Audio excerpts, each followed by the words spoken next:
nagpapasalamat sa Panginoon sa likod ng mainit na panahon. Ang biyaya ng Panginoon ay nandiyan. Amen. So bago tayo mag-umpisa,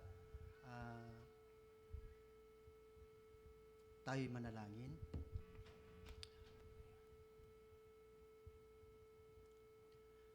Dakilang Diyos, pinupuri ka namin at pinapasalamatan. Nandito kami sa bulwagang ito.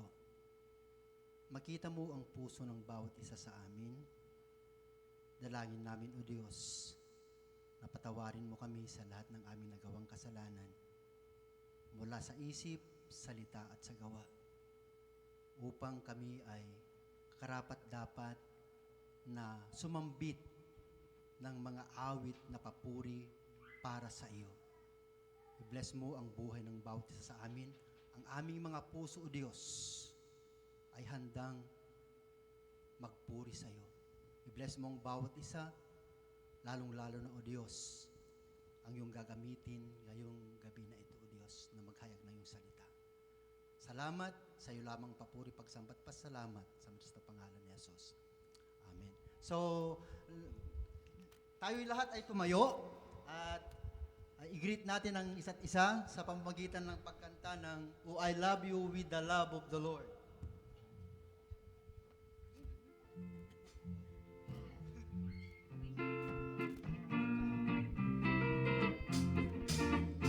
Oh, I love you with the love of the Lord. Yes, I love you with the love of the Lord. I can see in you the glory of my King. Oh, I love you with the love of the Lord. Oh, I serve you with the service of the Lord. Yes, I serve you with the service of the Lord. I can see in you the glory of my King. Oh, I serve you with the service of the Lord. Oh, I love you with the love of the Lord. Yes, I love you with the love of the Lord. I can see in you the glory of my King. Oh, I love you with the love of the Lord. Okay, ngayon tayo kakanta ng papuri para sa Panginoon. Sana mga kapatid, ang mensahe ng kanta na ating aawitin ay galing sa ating puso para sa Panginoon. Amen? Amen.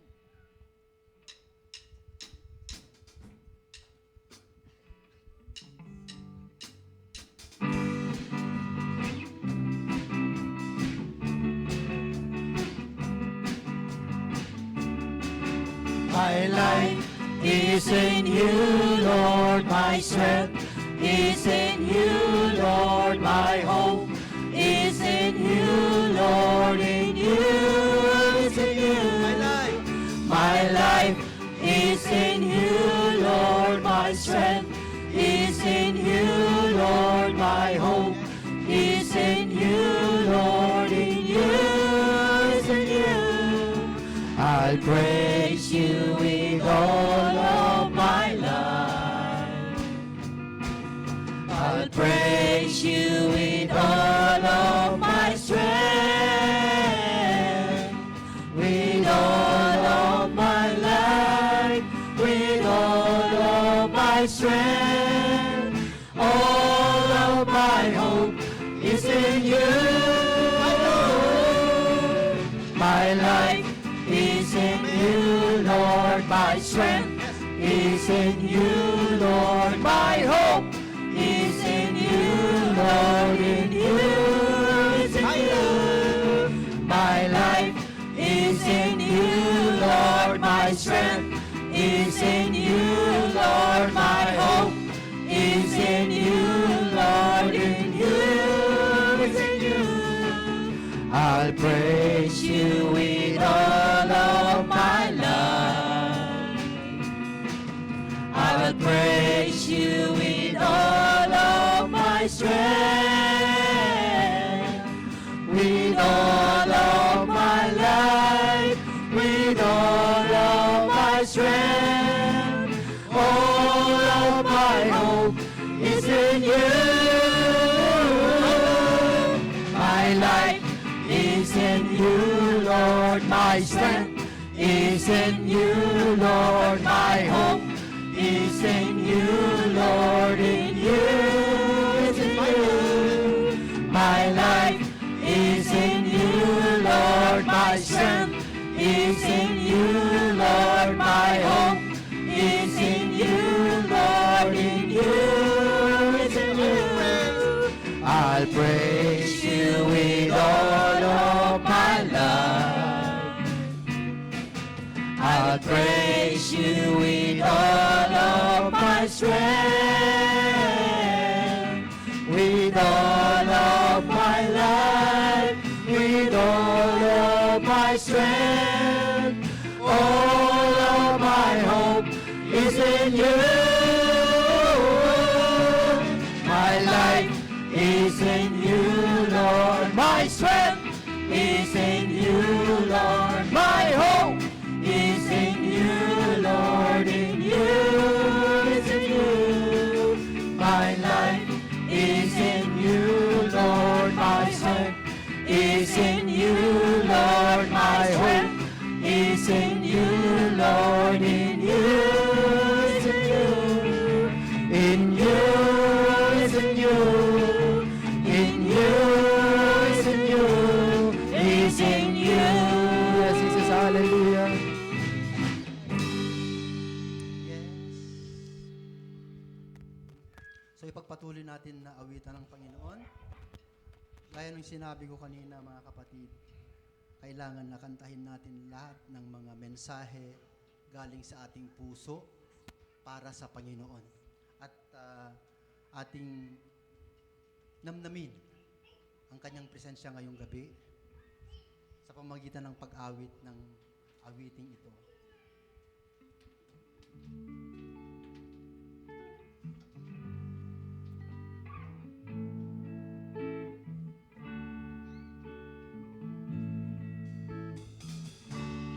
Oh, let the Son of God enfold you with His Spirit and His love.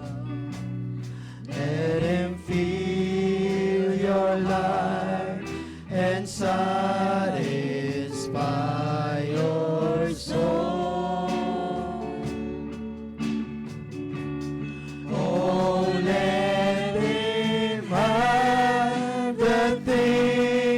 That hold you, and His Spirit like a dove will descend upon your life and make you whole.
Joy, lift your hands in sweet surrender to His name. Oh, give Him all your tears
Sa oras na ito, kinanta natin ang isang kanta para sa Panginoon na galing sa ating mga puso. Kailangan nahayaan natin ang banal na Espiritu ang humipo sa buhay ng bawat isa. Bago natin ulit kantahin, kailangan natin na manalangin, purihin ang Panginoon, sambahin ang kanyang Espiritu at katotohanan dahil napakabuti niya sa atin. Isipin natin ang mga bagay, mga blessing na ating natanggap, ang mga pagpapala, ang mga proteksyon na iginagawad ng Diyos sa atin.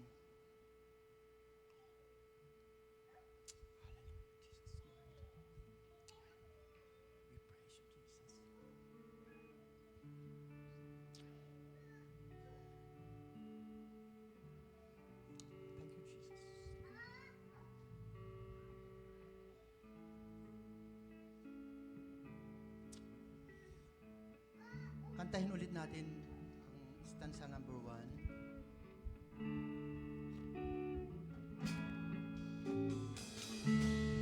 Oh, let the Son of God enfold you with His Spirit and His love.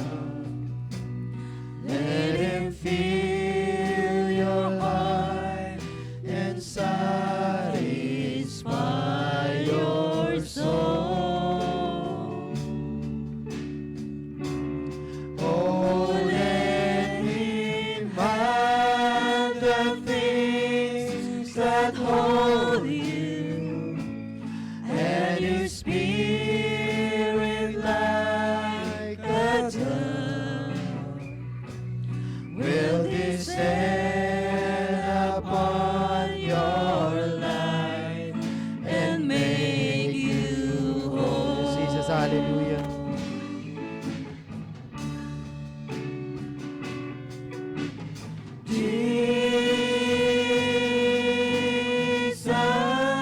Jesus, oh Jesus,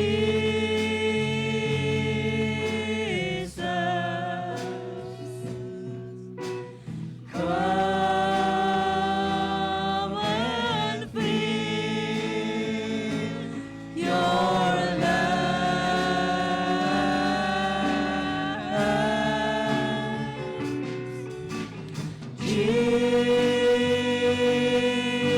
Jesus, oh Jesus,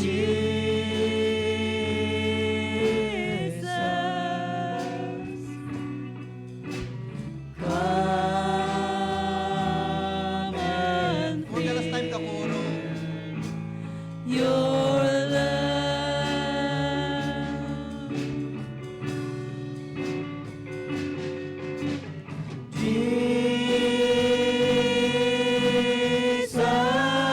Jesus, oh Jesus, come and fill your life.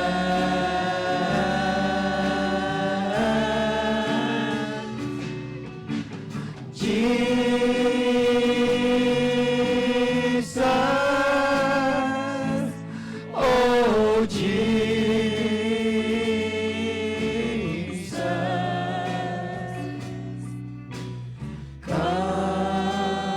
come and fill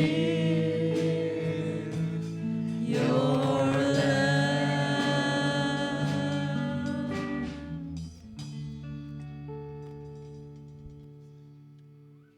Amen.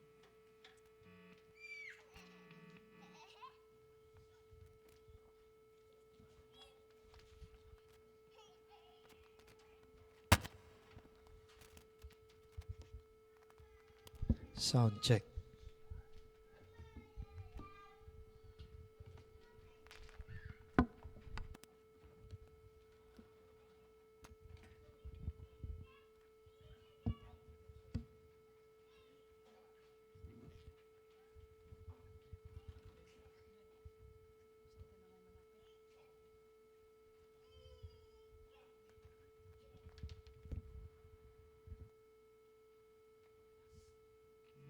Okay, good evening, everyone. Welcome to the first day of our trade.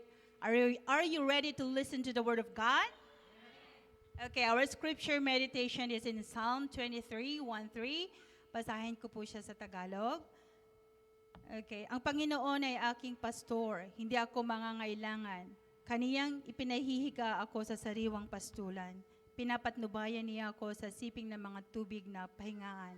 Kaniyang pinapauli ang aking kaluluwa. Pinapatnubayan niya ako sa mga landas ng katuwiran, alang-alang sa kaniyang pangalan.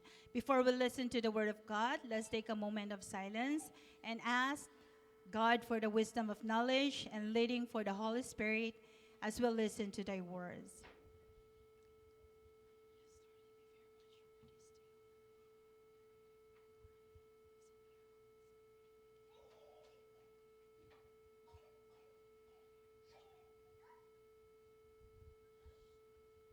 Okay, let's say the Apostles' Creed as a confession of our faith to God. Let's start. Okay. I believe in God, the Father Almighty, creator of heaven and earth, and in Jesus Christ, his only Son, our God, who was conceived by the Holy Spirit, born of the Virgin Mary, suffered under Pontius Pilate, was crucified, dead, and was buried. He descended into hell. On the third day he rose again from the death. He ascended into heaven and seated on the right hand of God, the Father Almighty. From there he will come to judge the living and the dead. I believe in the Holy Spirit, the Holy Universal Church, the communion of saints, the forgiveness of sins, and the resurrection resurrection of the body, and the and the life life everlasting. everlasting. Amen. Amen. Okay, let's sing our hymn for today, and then Brother Che will lead us the opening prayer.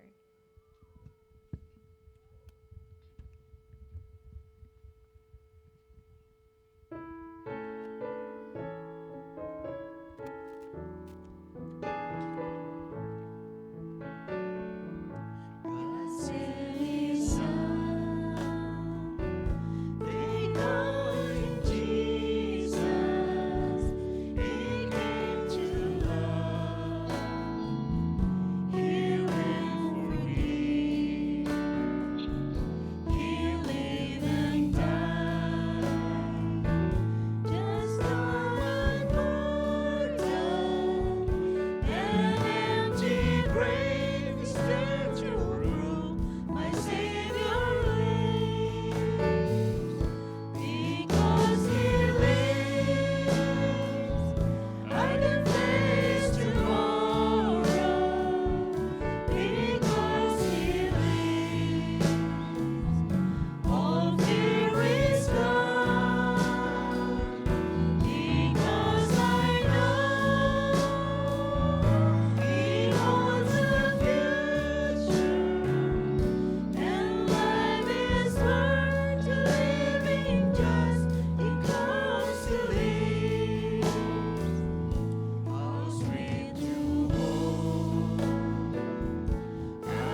콜레오스.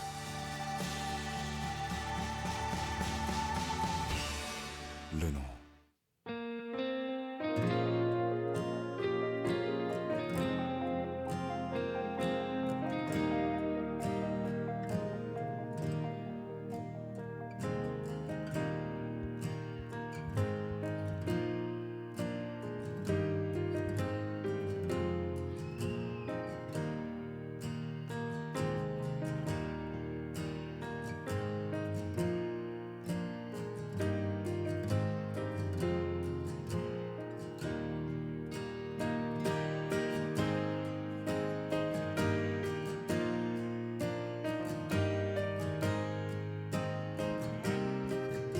Okay, ang text natin ngayon ay sa Hukom, the book of Judges, from verse 7, 1 to 8. Let's read one after another. I'll read it first. Si Gion ay tinatawag ding hindi ko makita. Si Gion ay tinatawag ding Jerubbaal. Isang araw, maagang bumangon si Gion at ang kanyang mga tauhan at nagkampo sila sa may bukal ng Harod. Samantala ang mga Midianita ay nagkampo sa hilagang kapatagan sa may burol ng More. Sinabi ni Yahweh kay Gideon, sobrang dami ng mga tauhan mo para mapagtagumpayin ko. Kaya laban sa mga Midian, pakalain nilang sarili nila ang nakatalo sa mga Midianita at hindi dahil sa tulong ko. Kaya sabihin mo sa taong bayan na ang lahat ng natatakot ay maaari nang umuwi. Nang sabihin ito ni Gion, umuwi ang 22,000 na tao, ngunit 10,000 pa ang naiwan. Sinabi muli ni Yahweh kay Gideon, napakarami pa ring natira. Isama mo sila sa tabi ng batis at bibigyan ko sila roon ng pagsubok. Doon ko sasabihin kung sino ang dapat mong isama at kung sino ang hindi. Ganoon ang ginawa ni Gion. Pagdating nila sa batis, sinabi ni Yahweh, ibukod mo ang lahat ng umiinom na parang aso. Ibukod mo rin ang mga nakaluhod habang umiinom. Ang sumalok ng tubig sa pamamagitan ng kamay upang uminom ay 300 at ang iba'y lumuhod upang uminom. Sinabi ni Yahweh kay Gion, ang 300 sumalok sa pag-inom ang isasama mo upang pagtagumpayin ko kayo at gapiin ang mga Midianita. Ang iba na may pawiin mo na. Let's read all together. Kaya pinauwi pinauwi na ni Gideon ang lahat ng mga Israelita maliban sa sa 300. 300. Iniwan ng mga ito ang dapat ng banga at mga trompeta. Ang kampo ng mga Midianita ay nasa libis sa gawing ibaba nila. Okay, let's listen to our pastor for further insights regarding this text. 예, 설교 전에 잠깐 기도하겠습니다. 사랑과 은혜 하나님, 오늘 이렇게 여름 수련회를 허락하여 주시고 또 수련회로 모이게 해 주신 은혜 감사드립니다. 주님, 우리가 이 여름 수련회 기간 동안에 우리가 말씀을 배우며 표대를 향하여 주님을 향하여라는 그 제목으로 나아갈 때에 우리가 주님을 목표로 하여 이 세상의 부귀영화를 목표로 하는 것이 아니라 명예를 목표로 하는 것이 아니라 온전히 주님을 우리의 목표로 삼고 이 세상의 여정을 신앙으로 극복해 나아가는 우리 다문화 형제자매들의 삶이 될 수 있도록 인도하여 주시옵소서. 그들의 삶 가운데에 늘 말씀을 의지하여 말씀으로 늘 승리하는 삶을 살게 하여 주시고 그리하여 믿음이 더욱더 굳세어져서 그 믿음으로 말미암아 의인으로 칭함받는 우리 다문화 예배부 될 수 있도록 인도하여 주시옵소서. 이 모든 것을 주님께 의탁하오며 예수님의 이름으로 기도드립니다. 아멘. 예, 오늘은 백성이 너무 많다라는 제목으로 우리가 말씀을 나눠보고자 합니다. So ang pamagat po ng ating text for today is sobrang dami ng tao. 예, 여러분의 삶에 주님의 은혜가 늘 충만하시기를 간절히 소망합니다. 은혜가 많기를. 예, 예, 예. 오늘은 그러니까 백성이 너무 많다라는 제목으로 말씀을 나누고자 합니다. 다시 리바이벌. 백성이 너무 많다. Okay, so ang text po natin ngayon ay sobrang dami ng tao. Okay, nagmula sa Hukom 7, verse 7, 1 to 8. 예, 이스라엘 역사를 보면 사사 시대라는 시대가 있습니다. 그래서 하나님께서 왕을 세우셔서 이스라엘을 통치하시기 전에 사사라고 불리는 사람들을 세우셔서 이 이스라엘 지도자로 삼으셨는데 이때를 사사 시대라고 합니다. Kung titignan ang kasaysayan ng Israel, nariyan ang panahon ng mga hukom. Bago humirang ang Diyos ng isang hari upang mamuna sa Israel, namili siya ng mga lalaking tinawag na mga hukom upang maging mga pinuno ng Israel. Ang panahong ito ay tinatawag na kapanahunan ng mga hukom. 이렇게 하나님께서 세우신 이 사사들은 대적들이 그러니까 이스라엘의 적들이 이스라엘들을 괴롭힐 때에 군대를 모집해서 대적들과 싸우기도 하였고 평상시에는 사람들을 하나님의 말씀으로 재판하는 일들을 하였었습니다. Nang hinaras ng mga kaaway ang Israel, nagtipon ang mga hukom ng hukbo at nakipaglaban sa mga kaaway. Sa panahon noon, hinuhusgahan ang mga tao gamit ang mga salita. 그리고 이 사사 시대의 특징은 사사들이 살아있을 때에는 이스라엘에 평안이 있었지만 그들이 죽은 후에는 이스라엘 백성들이 하나님을 버리고 우상을 섬기며 하나님 보시기에 악을 행하는 일들을 반복하였었습니다. At sa panahon ng mga hukom ay nagkaroon ng kapayapaan sa Israel habang sila ay nabubuhay. Nang ang mga hukom ay sumakabilang buhay, tinalikuran na ng mga Israelita ang Diyos at sumamba sa mga Diyos-Diyosan. Ang paggawa ng masama sa paningin ng Diyos ay paulit-ulit.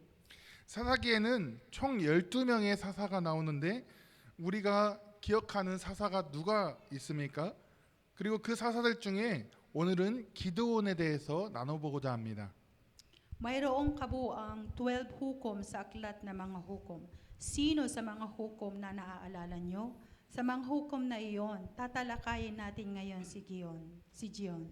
기드온은 이스라엘이 미디안 민족들에게 괴롭힘을 당할 때에 하나님께 세움을 받은 사사입니다. 그래서 괴롭힘을 당하는 원인은 이 이스라엘 백성들에게 있었습니다.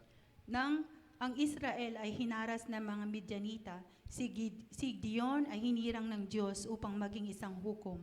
Ang dahilan ng pagliligalig ay nasa mga Israelita. 기드온이라는 사사 이전에 드보라라는 사사가 이스라엘을 다스릴 때에는 40년 동안 이스라엘이 평안했었지만 그녀가 죽자 이스라엘은 또다시 하나님 보시기에 악을 행하였었습니다. Nang ang isang hukom na nagngangalang Deborah ang namuno sa Israel, nagkaroon ng kapayapaan sa loob ng 40 taon. Ngunit nang namatay siya, ang Israel ay muling gumawa ng masama sa paningin ng Diyos. 그래서 하나님께서는 7년 동안이나 이스라엘을 미디안 사람들의 손에 넘기셨습니다. Kaya ibinigay ng Panginoon ang Israel sa kamay ng mga Midianita sa loob ng 7 taon. 그런데 이 미디안 사람들의 약탈은 생각보다 심각하였습니다. 그들은 이스라엘 백성들의 생계에는 상관하지 않고 눈에 보이는 모든 토지와 또 소산물이나 가축들을 약탈해 갔습니다. Ganon pa man, malubha ang pagdarambong ng mga Midianita. Hindi nila inisip ang kabuhayan ng mga Israelita at ninakaw nila ang lahat ng ani at hayop na matatagpuan nila. 그래서 이스라엘 사람들은 그들의 눈을 피해 산으로 올라가서 웅덩이와 굴과 산성을 만들고 숨어 지내야 할 정도였습니다. 그렇기 때문에 하나님을 버린 이스라엘 사람들의 삶은 얼마나 고달팠겠습니까? Kaya umakyat ang mga Israelita sa kabundukan upang sila'y maiwasan. Kinailangan nilang magtayo ng mga lubak, kuweba at mga kuta upang mapagtataguan. Gaano kahirap siguro ito para sa mga taong tumalikod sa Diyos? 결국 이스라엘은 그들이 버린 하나님을 다시 찾았습니다. 그리고 하나님은 그들의 부르짖음을 들으시고 기드온을 사사로 불러주셨습니다. Sa kalaunan, muling natuklasan ng Israel ang Diyos na kanilang pinabayaan at dininig ng Diyos ang kanilang daing at hinirang si Gideon na maging hukom. 하나님의 사자가 기드온을 찾아갔습니다. 그때의 기드온은 미디안 사람들의 눈을 피해서 포도주 틀에서 밀을 타작하고 있었습니다. Isang sugo ng Diyos ang lumapit kay Gideon. Noong panahong iyon, si Gideon ay nagigiik ng trigo sa pisaan ng ubas na iniiwasang makita siya ng mga Midianita. 하나님의 사자는 기드온에게 큰 용사여라고 부르면서 하나님이 그를 통해 구원하시고자 하심을 전하였습니다. Tinawag ng sugo ng Diyos si Gideon na makapangyarihang mandirigma at sinabi sa kanya na gusto siya ng Diyos na iligtas. 그런데 사실 기드온이 큰 용사라고 불리울 만한 사람은 아닙니다. 미디안 사람들을 피해 숨어서 탈국하는데 큰 용사라는 말은 그에게 가당치 않은 호칭입니다. 그런데 하나님께서는 그렇게 부르신 것은 바로 그를 큰 용사로 쓰시겠다라는 하나님의 결심이고, 하나님이 큰 용사로 쓰시겠다라고 하면 아무리 보잘것없는 기드온이라고 할지라도 그렇게 된다라는 것입니다. Ngunit sa katunayan, si Gideon ay hindi isang taong karapat-dapat na tawaging isang mahusay na mandirigma. Hindi angkop na sabihin na siya ay isang mahusay na mandirigma habang siya ay nagtago mula sa Midianita at naggiik ng butil. Ganun pa man, ang dahilan kung bakit tinawag siya ng Diyos sa ganoong paraan ay upang gamitin siya bilang isang dakilang mandirigma. Kung sinabi ng Diyos na gagamitin kaniya bilang isang makapangyarihang mandirigma, mangyayari iyon. 이제 기드온이 사사로 하나님의 부르심을 입었습니다. 그리고 오늘 말씀을 보면 미디안 사람들과 또 아말렉 사람들과 동방 사람들이 이 이스라엘을 약탈하려고 메뚜기와 같이 모여 있다라고 기록되어 있습니다. 그리고 기드온은 이에 대해서 반응합니다. Si Gideon ay tinawag na ngayon ng Diyos na maging hukom at sa talata ngayon, sinubukan ng mga Midianita, Amalekita at mga taga-silangan na nakawan ng Israel. Sila'y nagtipon-tipon na parang isang pulutong ng mga balang at ito ang tugon ni Gideon. 지난 7년 동안에는 이 미디안 사람들이 몰려오면 그들을 피해 숨기 바빴는데 이제는 다릅니다. 이 미디안 사람들과 맞서 싸우기 위해 기드온은 나팔을 불며 맞서 싸울 사람들을 모집합니다. Sa nakalipas na 7 taon, mula nang dumating ang mga Midianita, abala sila sa kanilang pagtatago. Ngayon ay iba na. Upang labanan ang mga Midianita, hinipa ni Gideon ang kanyang trumpeta upang magtawag ng mga tao. 기드온에게 변화가 생긴 것입니다. 기드온의 마음속에 하나님께서 자신과 함께 하심을 믿고 그 믿는 믿음으로 싸우고자 결심한 것입니다. 그러니까 이제 기드온이 숨어있던 그 겁쟁이 기드온이 이제는 큰 용사의 모습을 갖추기 시작한 것입니다. Ngayon ay naniniwala si Gideon na ang Diyos ay kasama nila at gustong makipaglaban. 하나님께서는 이스라엘과 미디안의 싸움에 개입하셨습니다. 그리고는 이스라엘이 이길 수 있도록 은혜를 허락하여 주셨습니다. Ang Diyos ay namamagitan sa pakikipaglaban ng Israel at ng mga Midianita at ginawa niyang posible para sa Israel na manalo. 그런데 그 과정을 통해 우리는 중요한 가르침을 받게 됩니다. Ngunit sa proseso, natututuhan natin ang mahahalagang aral. 오늘 말씀을 통해 하나님께서 원하시는 하나님의 백성의 모습은 무엇이며 또한 승리하는 큰 용사의 모습은 무엇인지에 대해서 나누고자 합니다. Sa pamamagitan ng talata ngayon, tatanungin ko kayo kung ano ang nais ng Diyos na maging hitsura ng bayan ng Diyos. Bilang karagdagan, ibabahagi ko kung ano ang itsura ng pagiging isang matagumpay na dakilang mandirigma. 하나님은 하나님의 백성이 하나님의 주권과 능력을 깨닫기를 원하고 계십니다. 그래서 기드온이 사람들을 모았을 때에 처음에 32,000명이 모였습니다. 그리고 이 32,000명이 많은 숫자이기는 하지만 이 미디안 군대에 비하면 턱없이 부족한 숫자입니다. Nais ng Diyos na matanto ng kanyang mga tao na ang kanyang soberanya ay makapangyarihan. Nang tipunin ni Gideon ang mga ito, 32,000 ang natipon. Marami na yan numero, pero hindi naman malaki kumpara sa mga Midianita. 사사기 8장 10절 말씀에 보면 미디안 군대와 또 그들과 함께했던 숫자를 보니 13만 5천 명이라는 숫자가 기록되어 있습니다. 그러니까 이스라엘 군사들보다 4배 이상 많은 숫자입니다. Ang sabi sa Hukom 8 verse 10, may 135,000 Midianita at mga kasama nila. Mahigit 4 na beses na mas marami iyan sa mga sundalo ng Israel. 저와 또 여러분 같으면 이러한 수적 열세인 상황에서 어떻게 미디안을 이기기 위해 어떤 행동을 하였겠습니까?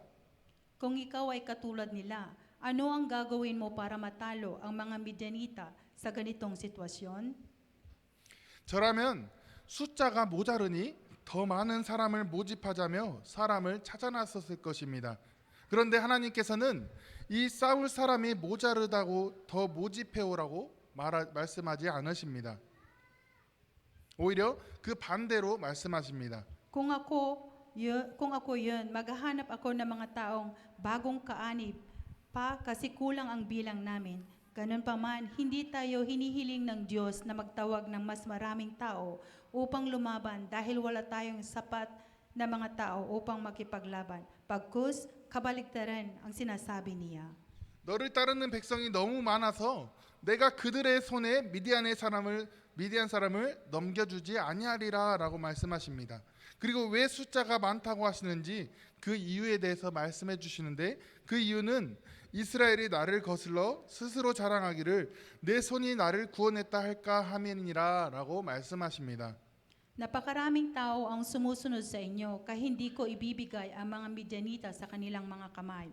At sinasabi niya sa akin kung bakit napakarami nito sapagkat pinagmalaki ng Israel laban sa kanila. Iniligtas ako ng aking kamay. 하나님께서는 이스라엘이 32,000명으로 이 미디안 군대를 승리하면 자신들이 잘나서 승리한 것으로 스스로 자랑할 것을 아셨습니다. 그리고 하나님이 이루신 승리를 가지고 자신들이 한 것인 양 여기며 자랑하는 것은 하나님을 거스르는 악한 일이라고 말씀하십니다.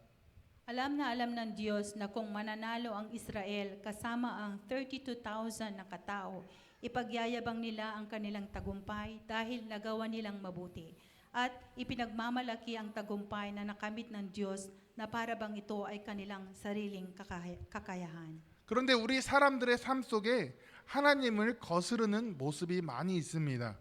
Ganun pa man, maraming bagay sa buhay ng mga tao na nakakasakit sa Diyos. 잘 되면 내 탓, 안 되면 조상 탓이라는 말이 있듯이 어떤 잘한 일이 있을 때에 내가 그것을 했다고 드러내고 싶은 것입니다. Sabi nga sa kasabihan, kung maayos ang takbo, kasalanan ko. Kung hindi, kasalanan ng mga ninuno ko. Kapag may ginawa akong mabuti, gusto kong ipakita na nagawa ko ito. 이스라엘 백성들이 전쟁을 치렀는데 4대1로 싸워서 승리하게 된다면 우리가 우리의 능력으로 이 일을 했다고 분명 스스로 자랑할 것이라는 것을 하나님은 잘 알고 계셨습니다. Kung ang mga Israelita ay nakipagdigma at nanalo sa digmaan 4-1, alam ng Diyos na tiyak na ipagmamalaki nila na ginawa nila ito sa pamamagitan ng kanilang sariling kakayahan. 하나님께서 말씀하십니다.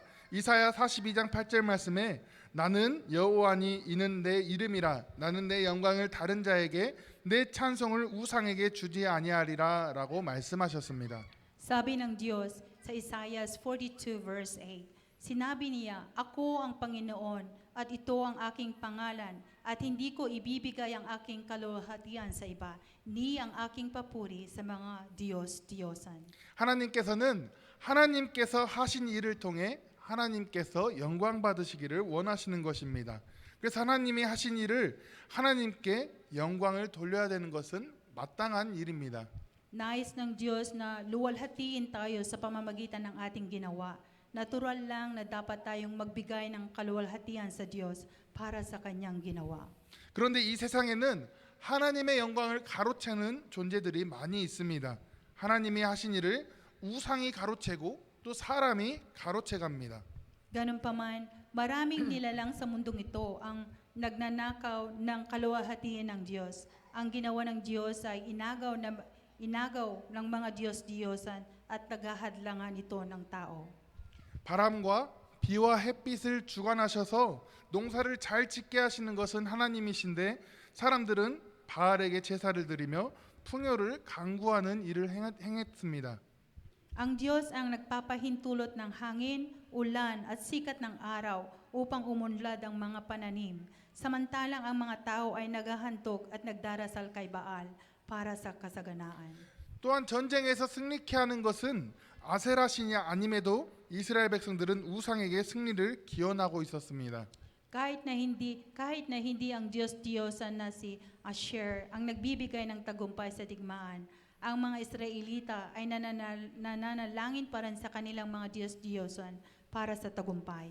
하나님의 관심은 하나님께서 행하신 일들이 사람들로 하여금 하나님이 하셨음을 깨닫게 하시는 것입니다. Ang interes ng Diyos ay ipaunawa sa mga tao na ang kanyang ginawa ay ginawa ng Diyos. 오늘날 이 세상 사람들은 하나님이 하신 일을 제대로 알고 또 영광을 돌리는 삶을 제대로 살아가고 있습니까? Ngayon, alam na talaga ng mga tao sa mundong ito kung ano ang ginawa ng Diyos. Namumuhay ka ba ng kaluwalhatian?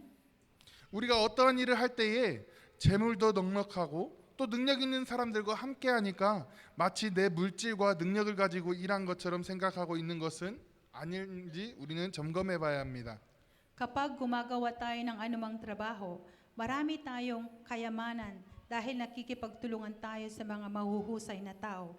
Hindi ba tayo nag-iisip na parang pinapanigan natin ang sarili nating materyales at kakayahan? 우리가 가진 세상적인 풍요의 능력으로 인해 하나님이 하시는 일이 가려질 수도 있음을 우리는 늘 경계하는 삶을 살아야 합니다. Dapat tayong maging maingat na ang gawain ng Diyos ay maaring matakpan ng ating makamundong kasaganaan at kakayahan. 오늘날 돈이 많고 또 과학 문명이 발전하고 사람이 할 수 있는 능력이 많아지면서 상대적으로 사람들은 하나님이 이 세상의 모든 일을 주장하시는 주권자의 심을 잊고 살 때가 많습니다. Ngayong maraming pera, umunlad ang siyentipikong sibilisasyon habang ang mga tao ay naging mas may kakayahang gumawa ng mga bagay. Kung ikukumpara, naniniwala ang mga tao na ibinibigay ng Diyos ang lahat ng bagay sa mundong ito. Parang ang mga tao ay tila nakalimutan na ang Diyos ay soberanya sa lahat ng bagay sa mundong ito. 그래서 하나님께서는 오늘 본문 말씀과 같이 숫자가 많다라고 말씀하시는 것입니다. 하나님의 숫자에 가늠하는 기준은 전쟁의 승리를 위한 숫자가 아니었습니다. 하나님이 이스라엘을 승리케 하시는 전지전능한 하나님이심을 드러내기에는 숫자가 너무 많다라고 말씀하고 계시는 것입니다. Kaya sabi ng Diyos, maraming numero. Ang mga pamantayan ng Diyos para sa pagsukat ng mga numero ay hindi ang mga bilang para sa tagumpay sa digmaan. Ang bilang ay napakalaki para sa ihayag ng Diyos, ang makapangyarihang Diyos na nagbibigay ng tagumpay sa Israel. Kaya naman sinasabi ng Diyos na maraming bilang. 그렇게 하나님께서 우리의 삶의 절대적인 주권자이심을 믿으시기를 소망합니다. Naniniwala tayo na ang Diyos ang ganap na soberanya sa ating buhay. 우리의 눈에 보기에는 세상의 물질과 권력과 또 사람들이 이 세상을 좌지우지하는 것 같지만 이 땅을 다스리시는 절대적인 주권자는 하나님이신 줄을 믿으시기를 바랍니다. Sa unang tingin, tila ang makamundong material, kapangyarihan at ang mga tao ang kumokontrol sa mundong ito. Ngunit naniniwala ako na ang Diyos ang ganap na soberano na namamahala sa mundong ito. 그래서 하나님이 원하시는 백성은 하나님의 말씀에 순종하는 담대한 사람입니다. At ang mga taong nais ng Diyos ay matatapang na tao na sumusunod sa salita ng Diyos. 하나님께서는 32,000명이 많다라고 말씀하시면서 두 번에 걸쳐서 백성의 숫자를 줄이셨습니다. Sinabi ng Diyos na may 32,000 tao, 2 beses niyang binabawasan ang bilang ng kanyang mga tao. 먼저는 누구든지 두려워 떠는 자는 길라산을 떠나서 돌아가라라고 말씀하십니다. Una, sinabi ni Jesus, ang sino mang manginig sa takot ay dapat umalis sa bundok ng gilid at bumalik. 그랬더니 32,000명 중에 22,000명이 돌아갔습니다. 그러니까 3분의 2 이상이 전쟁이 두렵다라고 하며 집으로 돌아간 것입니다. 기드온이 이 숫자를 모으기 위해 얼마나 수고를 한지 모릅니다. 그래서 미디안을 이기기 위해 최선을 다해 이 32,000명의 숫자를 모았을 것입니다. Pagkatapos sa 32,000 katao, 22,000 katao ang natitira, mahigit 2 katao ang umuwi dahil sa takot na magkaroon ng digmaan. Napakahirap para kay Gideon na tipunin ang bilang na iyon. Ginawa niya ang lahat para tipunin ang mga tao upang talunin ang mga Midianita. 그런데 하나님께서는 그들 중에서 두려워 떠는 자는 돌아가라라고 말씀하십니다. Ngunit sinasabi ng Diyos na ang mga kasama nila na nanginginig sa takot ay dapat bumalik. 신명기에도 보면 이스라엘이 전쟁을 치르기 전에 전쟁을 두려워하는 사람은 미리 집으로 돌려보내라라는 규정이 있습니다.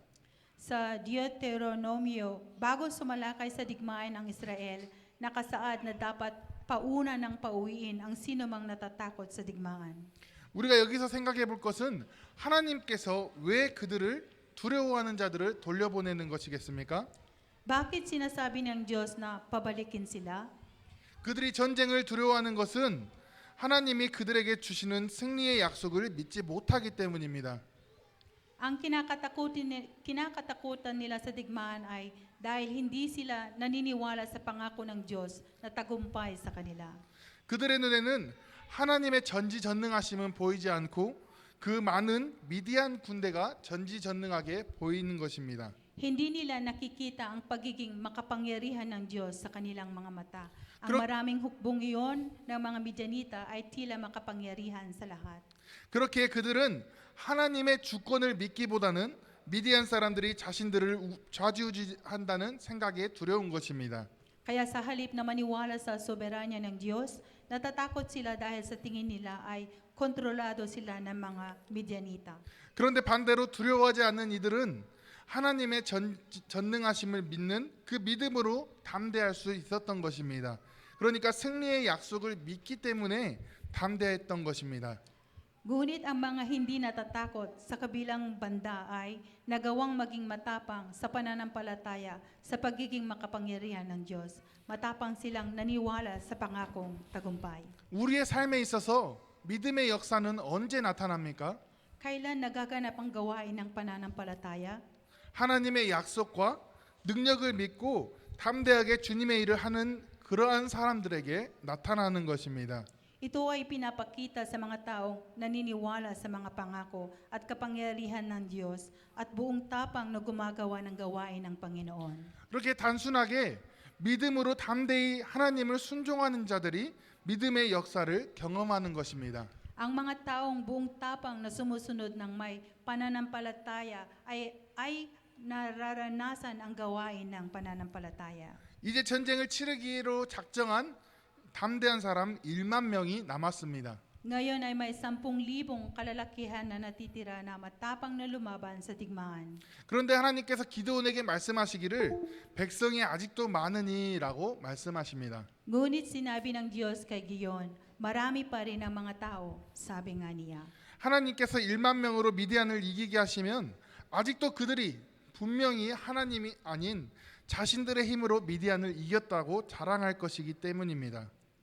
Kung pinahihintulutan sila ng Diyos na talunin ang mga Midianita kasama ng 10,000 na lalaki, ipagyayabang pa rin nila na natalo nila ang Midianita sa sarili nilang lakas, hindi sa Diyos. 사람들이 자신의 능력을 내세우고 또 자랑하고자 하는 욕망이 얼마나 큰지를 하나님께서 알고 계셨기 때문입니다.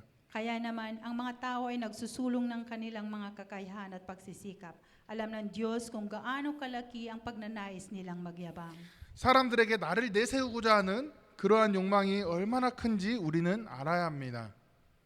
Dapat nating kilalanin na tayo ay may malaking pagnanais na iharap ang ating sarili sa iba. 하나님께서는 사람의 숫자를 줄일 방도를 기드온에게 알려주셨습니다. Sinasabi ng Diyos kay Gideon kung paano bawasan ang bilang ng mga tao. 1만 명을 물가로 인도해서 거기서 사람들을 시험하라라고 말씀하십니다. 그러면 내가 어떤 사람들을 데리고 싸움에 참여해야 할지를 알려주시겠다라고 하시고 계십니다. Inaakay niya ang 10,000 tao sa gilid ng tubig at sinusubok ang mga tao roon. Tapos sasabihin daw ng Diyos kung anong klaseng tao ang dapat nilang isama sa laban. 그리고 시냇가에 갔을 때에 사람들이 그곳에서 물을 마시게 되었습니다. 당연히 그렇지 않겠습니까? At sa pagdating nila sa batis, nagsidatingan ang mga tao upang uminom doon. Siyempre, hindi ba? 그리고 물을 마시는 모습이 두 모습으로 갈리게 됩니다.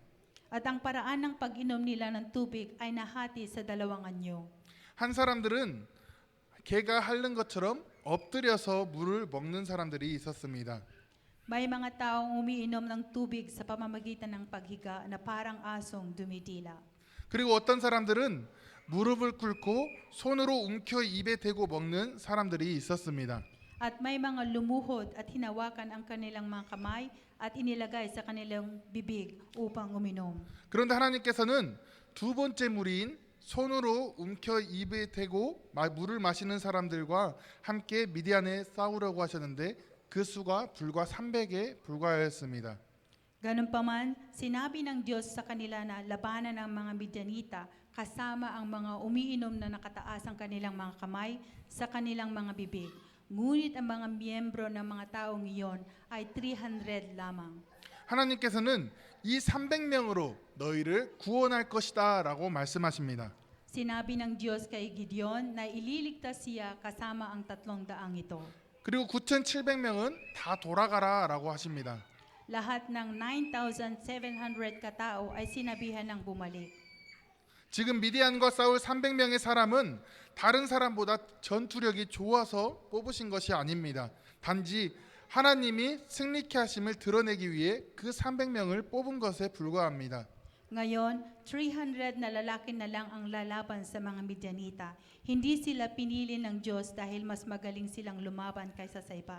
Pinili ng Diyos ang 300 na iyon para lamang ipakita na bibigyan niya sila ng tagumpay.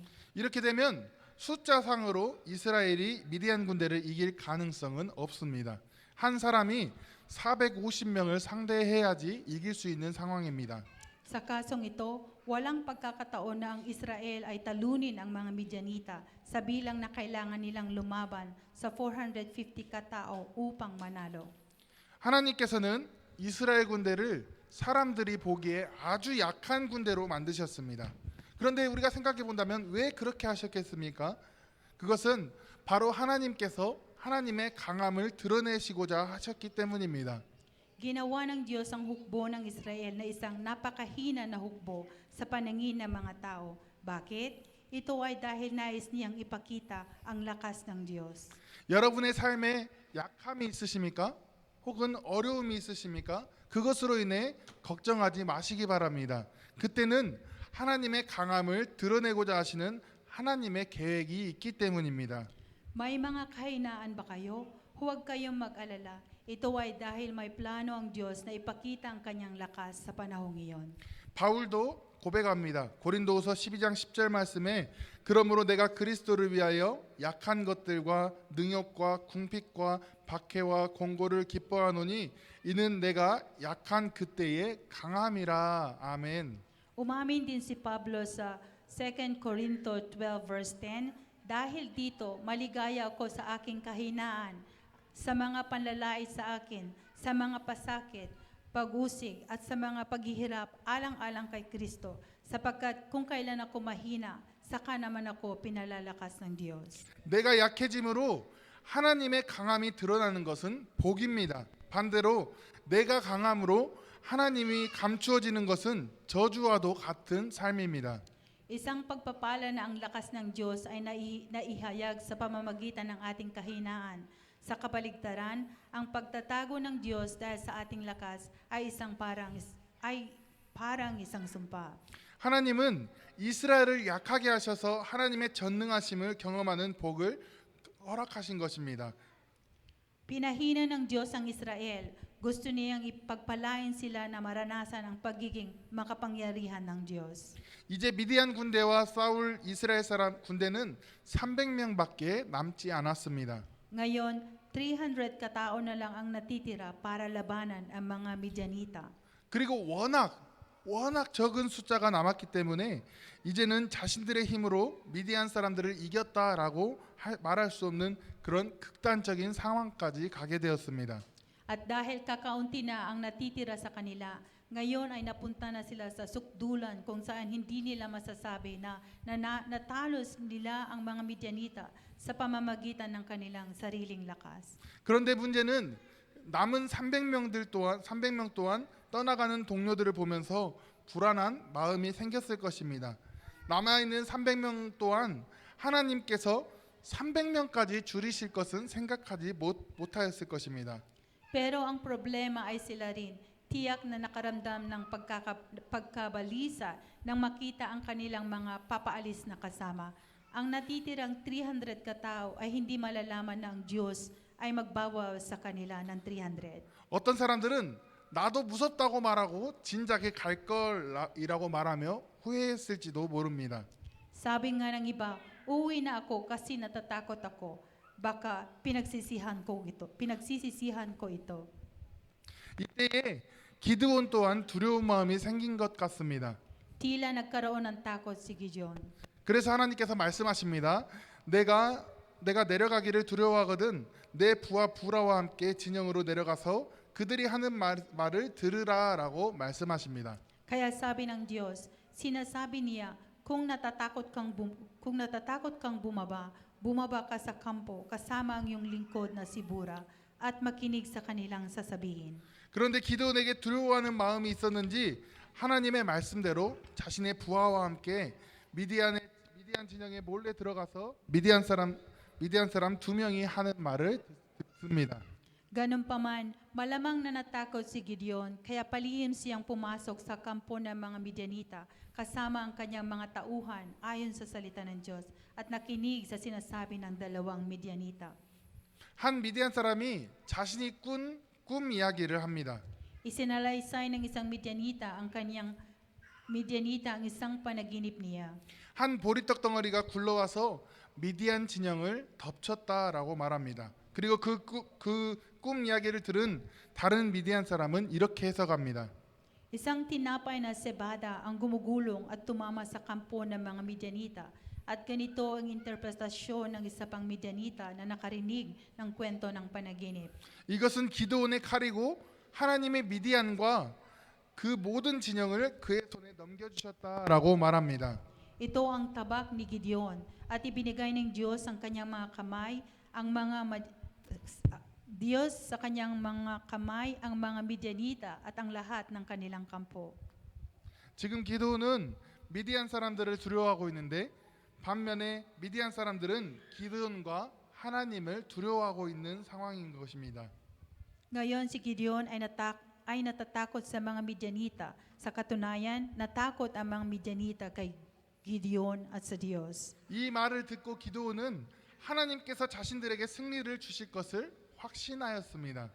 Nang marinig iyon ni Gideon, tiwala siya na ibibigay sa kanya ng Diyos ang tagumpay. 그리고 하나님께서 알려주시는 방법대로 미디안과 싸울 때에 그 큰 군대를 한 사람을 치듯 물리칠 수 있었던 것입니다. At nang sila'y lumaban sa mga Midianita sa paraang ipinakita sa kanila ng Diyos, nagawa niyang talunin ang ganong kalaking hukbo na tila isang tao.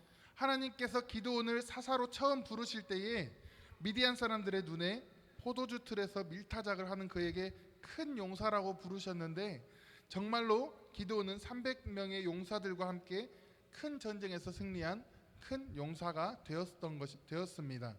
Nang unang tawagin ng Diyos si Gideon upang maging hukom, malayo sa mga mata ng mga Madianita, tinawag niya itong makapangyarihang tao habang nagpuputol ng trigo sa pisaan ng ubas.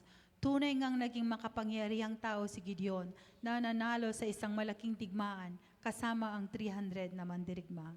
우리가 오늘 말씀을 통해 또 기드온을 통해 알 수 있는 큰 용사의 조건은 무엇입니까? Ano ba ang requirements para sa isang mahusay na kampiyon? 힘이 강하고 또 싸움을 잘하고 통솔력이 있으면 큰 용사가 되는 것입니까? Kung ikaw ay malakas, magaling makipaglaban, at may kakayahang mamumuno, ikaw ba ay isang mahusay na mandirigma? 그런데 오늘 말씀을 보면 그러한 것들은 아무 필요가 없다라고 말씀하십니다.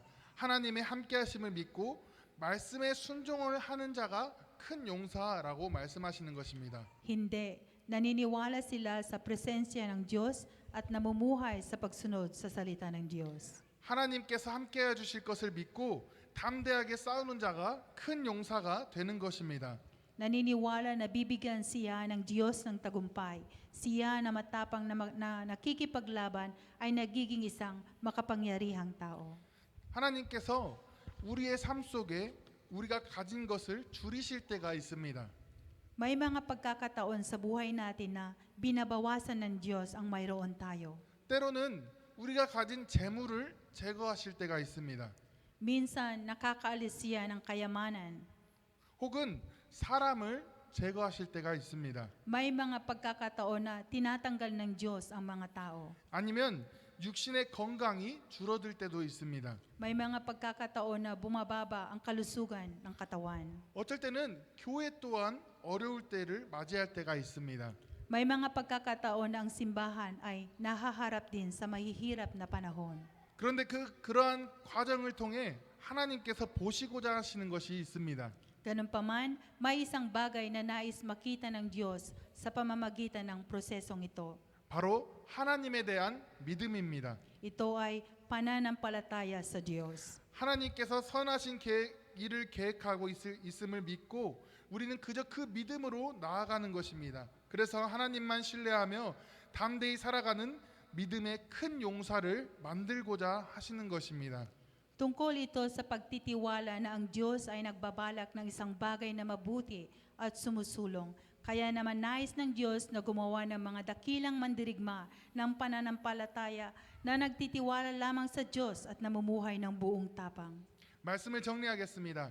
하나님은 사람들이 하나님의 주권과 또 전능하심을 믿고 이를 경험하며 주님께 영광 돌리는 삶을 살기를 원하십니다. Ibuod natin ang mga salita. Nais ng Diyos na maniwala ang mga tao sa soberanya at kapangyarihan ng Diyos. Maranasan ito at mamuhay ng isang buhay na lumuluwalhati sa Kanya. 그런데 안타깝게도 때로는 우리가 소유하고 있는 풍요와 능력들이 하나님을 경험하지 못하게 하는 방해가 되기도 합니다. Ganun pa man, nakakalungkot kung minsan ang kasaganaan at kakayahan na taglay natin. Maaari itong maging isang pagkagambala na pumipigil sa atin na maranasan ng Diyos. 오늘날 사람들은 전쟁에 승리하기 위해 자신들의 힘을 더 키워야 된다라고 생각할 것입니다. Ngayon, ang mga tao ay nagsisikap na manlaro sa digmaan. Mararamdaman nila na kailangan nilang dagdagan ang kanilang lakas. 32,000명으로는 13만 5천 명을 이길 수 없으니 더 많은 사람을 모집하거나 아니면 더 강한 무기를 개발해서 상대를 제압하고자 할 것입니다. 32,000 na katao, hindi kayang talunin ang 135,000 katao na kaya gusto nilang mag-recruit ng mas maraming tao at nais nilang bumuo ng mas malakas na armas upang madaig ang mga kalaban. 하다못해 어떤 사람들은 목소리 큰 사람이 이긴다라고 해서 목소리를 키우는 사람도 있을 것입니다. Kahit paano, maaaring magtaas ng boses ang ilang tao dahil iniisip nila kung sino ang may pinakamalakas na boses ay mananalo. 그리고 그렇게 전쟁에서 승리했을 때에 자신들의 능력으로 전쟁에서 이겼다라고 자신들을 드높일 것입니다. At kapag nananalo sila sa digmaan, itinataas nila ang kanilang sarili sa pagsasabing nananalo sila sa digmaan gamit ang sarili nilang kakayahan. 하지만 가장 중요한 것은 우리의 능력과 또 우리가 가진 풍족함으로 하나님의 역사하심을 깨닫는 데에 방해가 되지 않도록 해야 된다라는 것입니다. Ganun pa man, ang ating kakayahan at kasaganaan ay dapat nating tiyakin na walang makakahadlang sa pagsasakatuparan ng gawain ng Diyos. 우리가 부유하든지 가난하든지 강하든지 혹은 약하든지 상관없이 하나님의 주권과 능력을 믿고 그 믿음의 근거에서 살아갈 때에 영적인 승리의 삶을 살아갈 수 있는 것입니다. Mayaman man tayo o mahirap, malakas man o mahina, naniniwala sa soberanya at kapangyarihan ng Diyos. Kapag namumuhay tayo ng batay sa pananampalatayang iyon, nabubuhay tayo ng espiritual na tagumpay. 하나님은 때로 우리가 가진 것들을 줄여가실 때가 있습니다. 나의 능력을 줄이시고 사람들을 줄이시고 혹은 뭔가를 줄이실 때가 있습니다. Minsan, inaalis ng Diyos ang mayroon tayo. May mga pagkakataon na binabawasan niya ang ating mga kakayahan. Binabawasan niya ang mga tao. Binabawasan niya ang isang bagay. 이럴 때에 낙심하지 마시길 바랍니다. 인간적인 방법으로 그 줄어드는 것을 채우려고 애쓰다가 주님의 뜻을 간과하는 우를 범하지 마시길 바랍니다. Huwag paghinaan ng loob. Huwag mong baliwalain ang kalooban ng Panginoon sa pagsisikap mong punan ang pagbabawas na iyon sa mga paraan ng tao. 하나님께서는 하나님을 믿는 그 믿음을 보기를 원하고 계십니다. 내가 어떠한 형편에 있든지 상관없이 하나님이 절대적인 나의 주인이심을 믿고 하나님을 의지하며 말씀으로 순종하며 담대히 살아가는 큰 용사의 모습을 보기를 원하고 계십니다. Nais ng Panginoon na makita ang pananampalataya sa Kanya kahit anong kondisyon. Naniniwala na ang Diyos ay ganap na soberano. Nais niyang makita ang isang makapangyarihang tao na umaasa sa Diyos, sumusunod sa salita ng Diyos at namumuhay ng buong tapang. 오늘날 하나님께서는 기드온과 300명의 용사와 같은 용사를 보기를 원하고 계십니다. Ngayon, nais ng Diyos na makita ang mga makapangyarihang lalaki tulad ni Gideon at ng 300 makapangyarihang lalaki. 그리고 우리 다문화 예배부에도 이러한 믿음의 큰 용사가 날마다 더해져야 합니다. At sa ating Multicultural Worship Department, ang mga dakilang mandirigmang ito ng pananampalataya ay dapat idagdag sa araw-araw.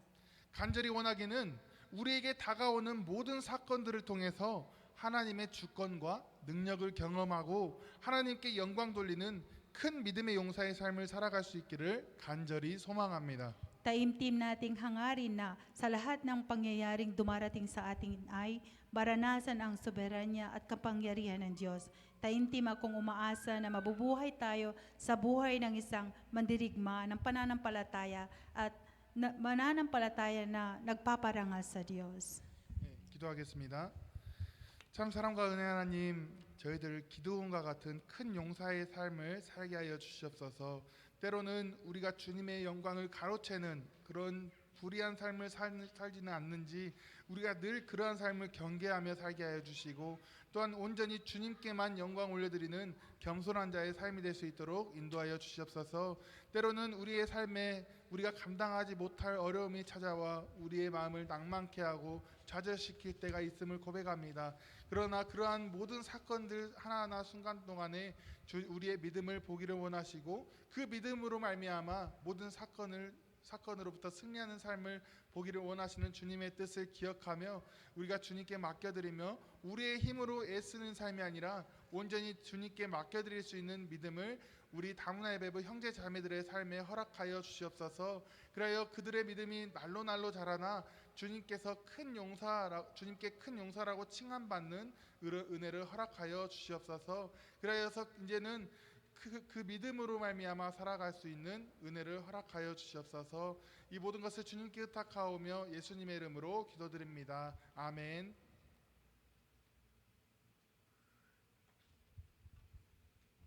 Thank you. Okay, let's all rise up and let's sing our final song. And then, are you going to give the benediction, Pastor?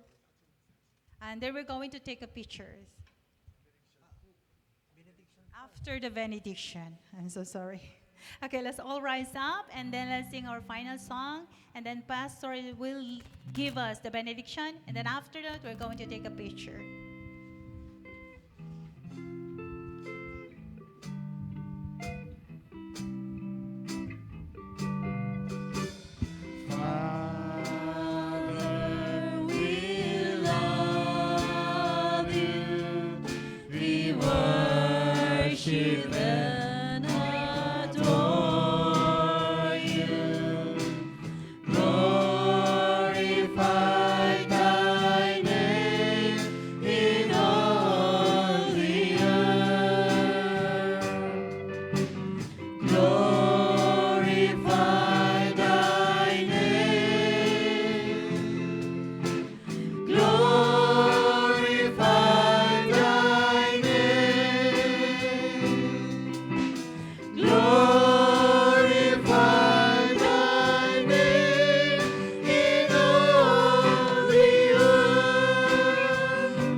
Glorify thy name in all the